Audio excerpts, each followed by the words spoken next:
ওয়াক্ত নামাজ একমাত্র নামাজ, যেই নামাজ পড়লে মুসলিম থাকে, না পড়লে কাফের হয়, এই কথা বলা হয়েছে। রোজার ক্ষেত্রে কোথাও নেই, জাকাতের ক্ষেত্রে নেই, হজের ক্ষেত্রে নেই যে কাফের হয়ে যায়।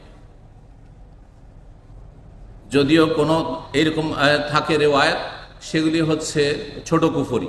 কিন্তু নামাজের ক্ষেত্রে সাহাবায়ে কেরামদের এজমা ঐক্যমত ছিল যে একটি আমল এত গুরুত্বপূর্ণ, সেই আমলটি হচ্ছে এখানে যে ঈমান ইসলাম আছে অন্তরে, এর বহিঃপ্রকাশ। ভিতরে ঈমান ইসলাম আছে কিনা। দুইজন মানুষ রাস্তায় বসে আছেন, একজন হিন্দু একজন মুসলমান। আজান হইল, নামাজ হয়ে গেল, কেমন করে বুঝবো যে কে মুসলমান কে হিন্দু? কিসের মাধ্যমে বুঝবো? আজান হলো, জামাত শুরু হতে যাচ্ছে, মসজিদে চলে গেল মুসলিম, আর হিন্দু কাফের বা খ্রিস্টান বসে থাকলো, এতে পার্থক্য, তাই না? এই কথাই রাসূলুল্লাহ সাল্লাল্লাহু আলাইহি ওয়াসাল্লাম বলেছেন।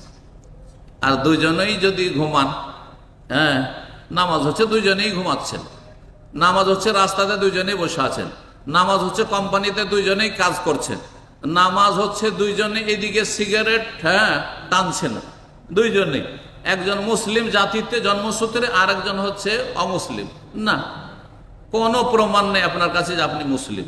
আপনার প্রমাণ হচ্ছে হাইয়া আলা সালাহ বলা হয়েছে, হাইয়া আল ফালাহ, সালাতে নামাজের জন্য এসো, আর সার্বিক কল্যাণের জন্য এসো, দৌড় দেন আপনি মসজিদে ছুটে যান, তাহলে আপনি মুসলিম। প্রিয় নবী সাল্লাল্লাহু আলাইহি ওয়াসাল্লাম বলছেন, আল আহাদুল্লাযী বাইনানা ওয়া বাইনাহুমুস সালাহ, আমাদের মাঝে আর অমুসলিমদের মাঝে প্রথম চুক্তি হচ্ছে, আহাদ মানে চুক্তি, প্রথম চুক্তি হচ্ছে নামাজ।